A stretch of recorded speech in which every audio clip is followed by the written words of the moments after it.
Good morning, this is Dwayne. Today I'd like to talk about absolute and relative chord symbols. Absolute chord symbols and relative chord symbols. And talk about the difference between the two and how they work. Last time we took up the subject of scale degrees and what they're named. We said that in any given scale, that's a C major scale by the way, if I build a chord on the first degree of the scale, that's called a tonic chord. And if I build a chord on the second degree of the chord, that's called a supertonic. Mediant, subdominant, dominant, submediant, and leading tone. Okay? And that's true in whatever key you want to play in. So all you have to do is identify a major scale. Let's take B flat, for example. And the formula for a major scale is whole step, half step, whole step, whole step, whole step, half step. So that's a B flat scale. It's got two flats in it, B flat and E flat. Okay, so if I build a chord on the first degree of the scale, that's called a tonic chord. If I build a chord on the second degree of the scale, that's called a supertonic chord. Now, why am I playing E flat instead of E? Because of the scale of B flat, I only have to use scale notes. Okay, so that's a tonic chord, supertonic, mediant, subdominant, dominant, submediant, leading tone, and tonic. And we said that far and away the most used chords in any given key are the 1 chord, the 4 chord, and the 5 chord. Okay? And of course they can be used in any inversion. In other words, I don't have to play in a root position if I don't want to. If I move from the 1 chord to the 4 chord, I can do it like that, can't I? That's 1, 4, 1, because I'm just playing the 4 chord upside down, right? So the three most used chords are 1, 4, and 5 in any given key. But the secondary chords are important too. The 3s, they're minor. The 2 is minor. The supertonic chord is minor. The mediant, the 3, is minor. And the 6 is minor. And the 7th is very little used. It's diminished. But it's a possibility.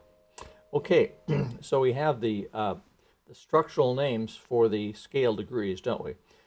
Now, in popular music, in jazz and so on, you've seen a lead sheet, a line of melody with a chord symbol above it, haven't you? For example, if you're going to play All the Things You Are, you'd probably see a F minor 7th chord first, as the melody goes.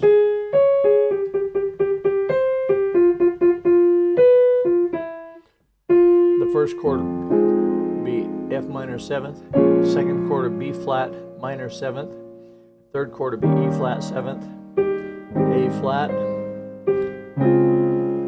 D flat major 7th, G 7th, C, right? And of course you could flesh it out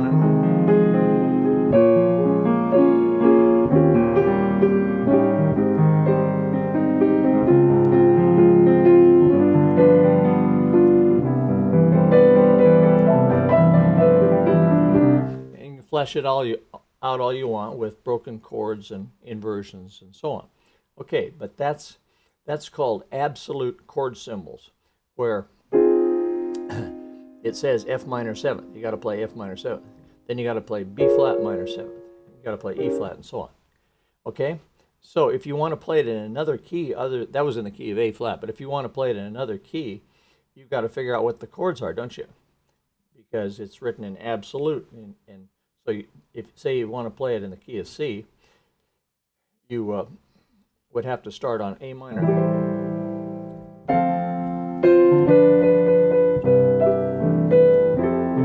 And so on like that, okay? But you'd have to figure out those chords in advance, what you're going to do, right? But in classical music, back in the days of the great masters, they had a relative chord symbol, which is really vastly better than what we use now because it's a transferable concept.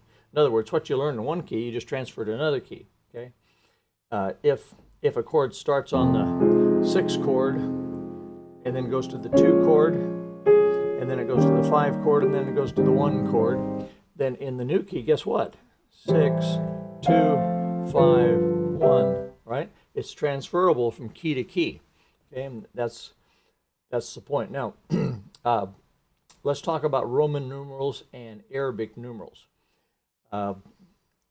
In classical music, or it's called figured bass, is what it is. The 1 chord is called the Roman numeral 1 chord. Okay? The 2 chord is known as Roman numeral 2, but it's a small Roman numeral because it's minor. It's a 3, small Roman numerals, minor. That's a IV, it's a 4 chord because it's major. The 5 chord, Roman numeral 5, because it's major. 6, small Roman numerals because it's minor. And 7th, small Roman numerals with a little degree sign by it to show it's diminished. Okay? So that's clear. The Roman numerals identify what the root is, right? If that's a 1 chord and that's a 4 chord and the 5 chord, we know what the root of the chord is, right? But if you want to turn it upside down, play an inversion, there has to be a way to identify that. So instead of using Roman numerals, they add Arabic numerals. Okay? So the first inversion of any chord is called a 6/3 chord.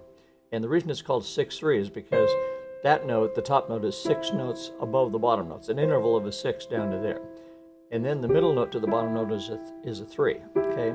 So that's a root position, just would be a Roman numeral. That would be a 1/6/3.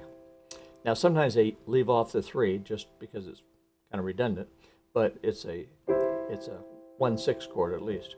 That's called a 1/6/4 chord. It's still the Roman numeral 1, but it's the second inversion, isn't it? So again, it's 6 notes above the bottom note, 4 notes above the bottom note, okay? So that's a root position, just a Roman numeral, a 1/6, a 1/6/4. The same thing would be true of any other chord. That's a 2 chord, just Roman numeral, small Roman numeral 2.